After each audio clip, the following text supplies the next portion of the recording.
In 2002 and 2003, thousands of people were affected by an unknown respiratory illness in Southeast Asia, particularly in the Guangdong province of China. The CDC, using the frozen sputum of an affected patient, identified the causative agent of this virus to be severe acute respiratory syndrome coronavirus. This deadly disease is now known as SARS, or severe acute respiratory syndrome, and the infectious agent is more commonly referred to as SARS-CoV. What exactly is a coronavirus? Their core it is a virus, and the core contains genetic material surrounded by a spherical protein shell. But this protein shell contains surface proteins that create a halo around the virus, and this halo is known as a corona. And you can see the halo extending in the picture that I have on the slide. There were three groups of this coronavirus. Group 1 and 2 affect mammalian coronaviruses, and group 3 is avian coronaviruses. Coronaviruses cause enteric and respiratory illnesses in mammals, especially like in that group 1 and 2 that I mentioned earlier. SARS-CoV has an interesting relationship with other coronaviruses. One scientist states that their genomic organization is similar to those of other coronaviruses, but the sequence itself is distantly related to other coronaviruses. And this distance in relation is probably why the virus is able to survive at 37 degrees Celsius and infect the lower respiratory tract like it does in the SARS illness. So the incubation period for the disease is very long. It's 2 to 10 days, and you're infectious the entire time that you show symptoms, but you're most infectious within 2 weeks after, in that second week period after your symptoms occur. So the illness begins with a high fever, with a cough occurring about a few days afterwards, and that cough oftentimes producing sputum.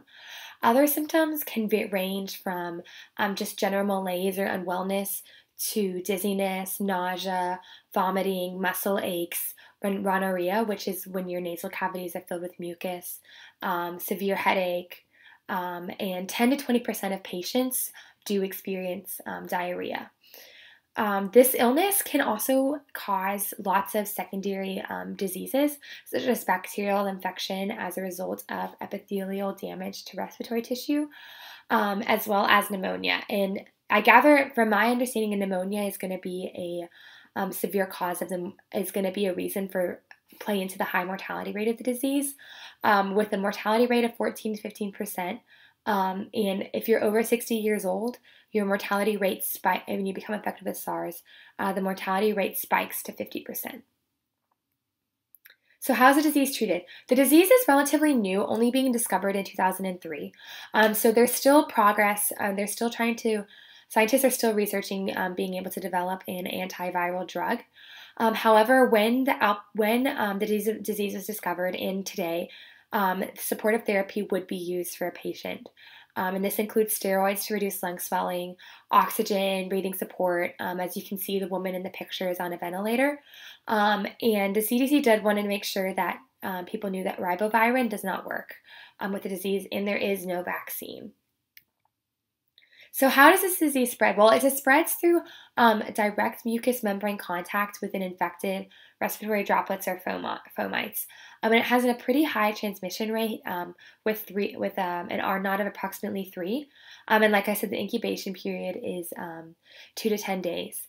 And if you're going to contract SARS, it's going to be because you came into contact with infected persons. So healthcare workers are at an incredibly high risk for contracting this disease because they're dealing with people who are affected.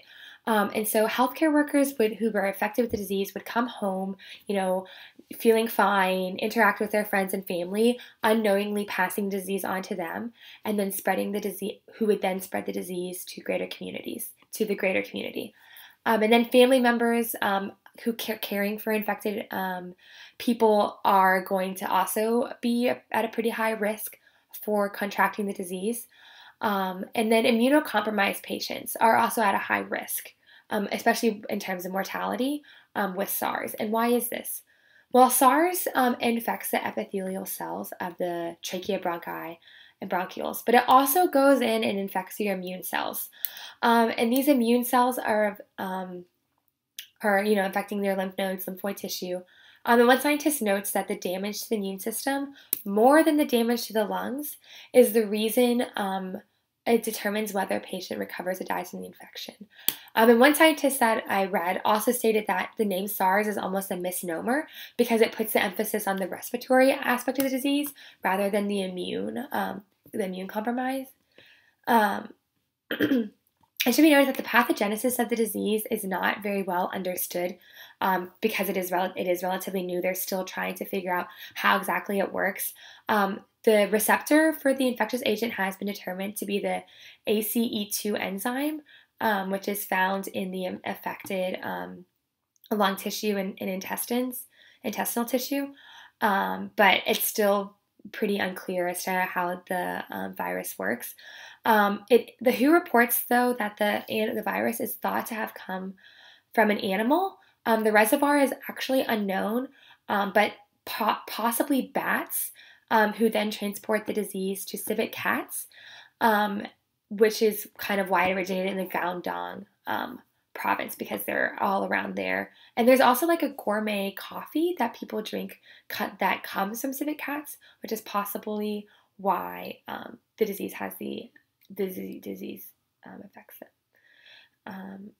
it. So I keep on mentioning this 2003 outbreak of SARS. Well, how did this start? It's fascinating to me because they're able to actually identify the index patient of the disease.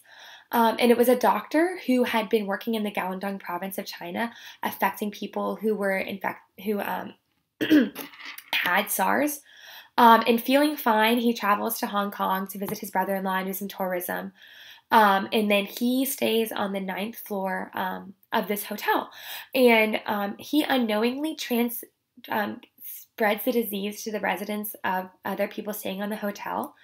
And they go home to their native countries because it's hotel people are staying, are obviously not native to Hong Kong.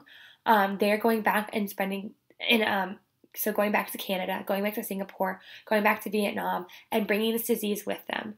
And so it's really interesting for SARS in our modern day and age. It kind of gives us an insight as to how globalization and global travel affects the spread of disease and has given the CDC and the WHO lots of different a mechanism through which to study how globalization is affecting disease spread.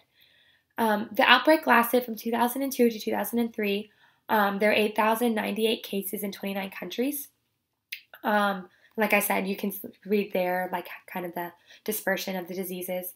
There are 27 cases in the U.S., but they all survived. And there hasn't been a SARS case since 2004. Most people affected with the disease were healthcare workers. And the economic effect of this disease on countries such as China and Hong Kong was drastic. It was devastating. And there were also a possible reason for the spread of the disease in China is because the SARS epidemic revealed major organizational and public health issues within China, which is possibly the reason why they had such a high incidence there. And like I said, there have been no cases of SARS since 2004. Why? Well, there's not a vaccine, but public health officials were able to contain the epidemic fairly quickly. And the disease is now transmitted, or now if you were to get the disease, it would only be through a laboratory accident or coming into contact with the reservoir itself. So anyway, that's my presentation on SARS. If you have any questions, I'm more than happy to answer them for you on Wednesday. Best of luck with finals.